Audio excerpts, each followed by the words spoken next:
Bendiciones, hermanos. Hoy terminaremos de leer nuestro primer libro, Génesis, y lo vamos a hacer de los capítulos del 48 al 50 y vamos a hablar sobre los días finales de Jacob y de José. En el capítulo 48 nos cuenta sobre la visita de José y sus hijos, Efraín y Manasés, a Jacob, quien estaba enfermo y quien con gran esfuerzo consiguió sentarse en la cama para realizar una especie de ceremonia que tenía por objetivo la adopción y bendición de ambos. José fue el único caso en que Jacob aceptó a sus nietos como si fueran sus propios hijos. Son míos, declaró. Dijo Jacob adoptándolos, así mediante una antigua fórmula. En la práctica, duplicó la herencia entregada a José, haciendo que el número de sus hijos que constituirían Israel fueran 13 en lugar de 12, algo que no debemos olvidar para lo que vamos a leer más adelante.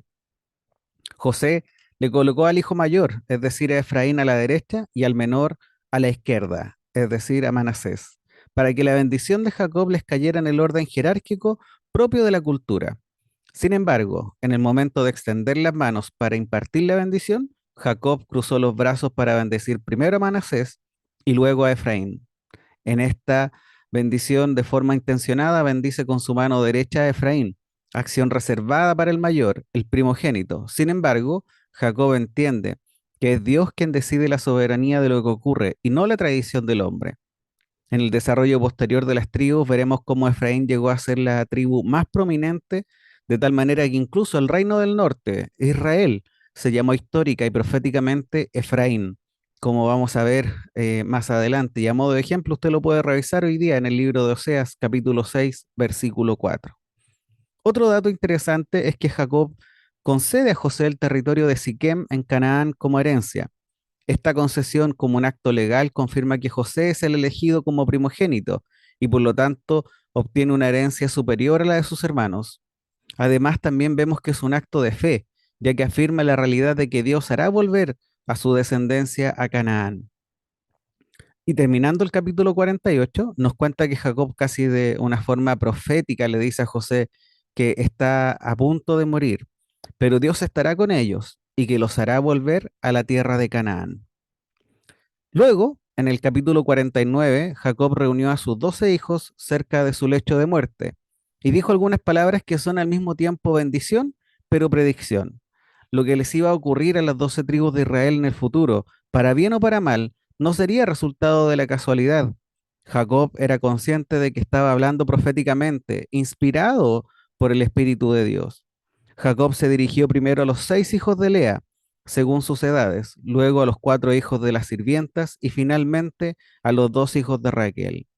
Podríamos analizar cada una de estas profecías, pero por tiempo solo destacaremos algunas a modo de ejemplo para ver cómo la palabra de Dios se va cumpliendo a medida que avanzamos en lo que va a ser nuestra lectura a lo largo del año. Comenzando con Rubén, su hijo mayor, a quien lo describe como impetuoso como las aguas, es decir, en el que no se puede confiar, aquel que sigue el camino de menor resistencia, tal como las aguas. Aunque Rubén era el primogénito, su inestabilidad moral lo hizo indigno de recibir la primogenitura. Este perdió el derecho a su posición como líder, y su tribu nunca le dio un líder prominente a Israel o algún juez o algún profeta. A la tribu de Rubén, de hecho, casi no se le menciona en la historia que vamos a ver en el pueblo de Israel. Una de estas declaraciones que nosotros vemos hoy día de forma profética, en el cumplimiento de una forma quizás ambos hijos de Lea, debemos recordar que fueron los que derramaron sangre de una forma que nunca debió ocurrir.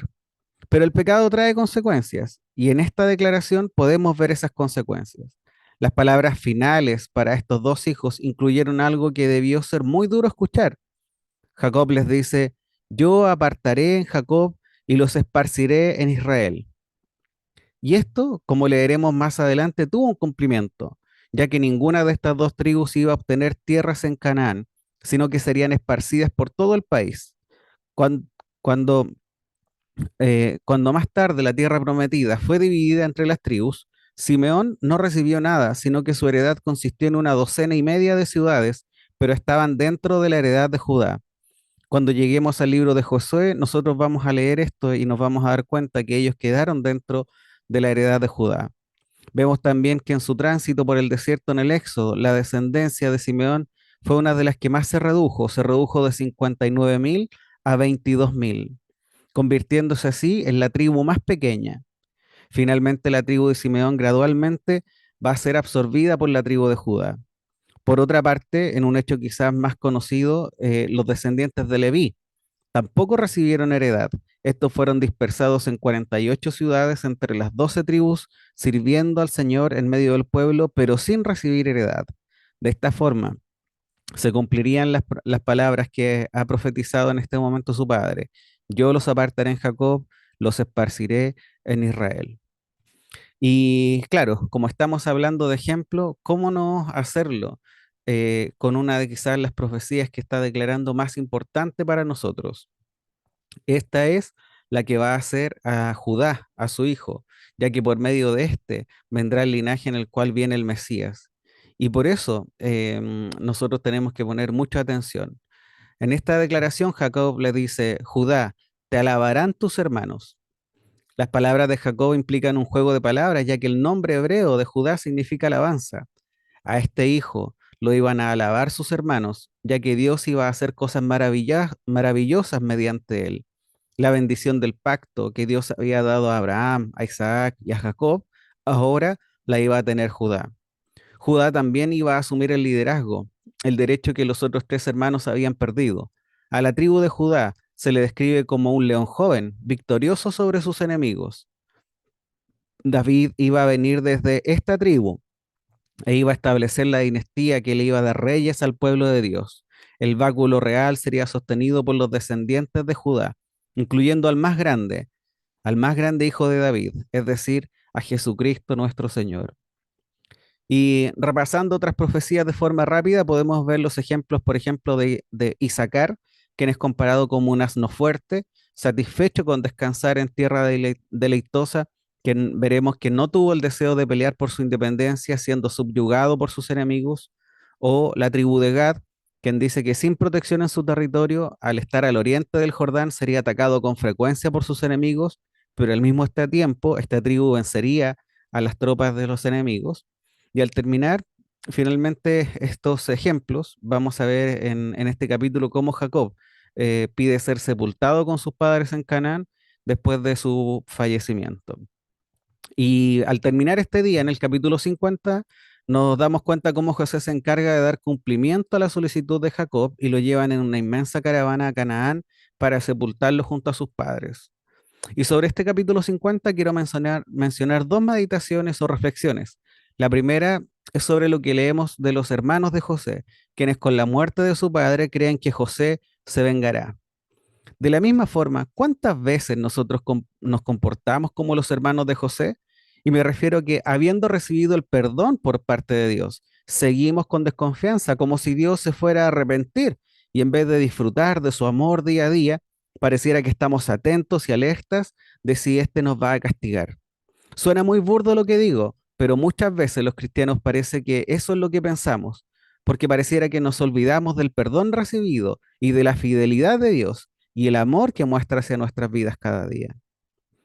Y acá vemos cómo José en realidad estaba lejos de querer vengarse. Incluso el relato nos dice que al escuchar que sus hermanos pensaban esto, José lloró. José lejos estaba de la venganza, al contrario, la respuesta final de José fue, no temáis, yo proveeré para vosotros y para vuestros hijos, y los consoló y les habló cariñosamente. ¿Cuánto más hará el Señor para nosotros, aquellos que hemos sido llamados a sus caminos? Y la segunda reflexión es sobre lo que José explica a sus hermanos. José les dice, vosotros pensasteis hacer mal contra mí, mas Dios lo encaminó a bien, para hacer lo que vemos hoy, para mantener en vida a mucho pueblo. Y esta traducción nos podría hacer pensar que Dios va como detrás de nosotros arreglando los errores que cometemos.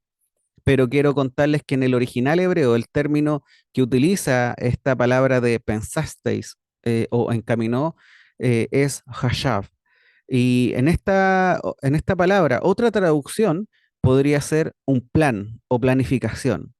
Por lo tanto, si nosotros utilizáramos esta definición, podríamos traducirlo como vosotros planeasteis hacer mal, Mas el plan de Dios era hacerme bien, para hacer lo que vemos hoy, para mantener vivo a un pueblo numeroso.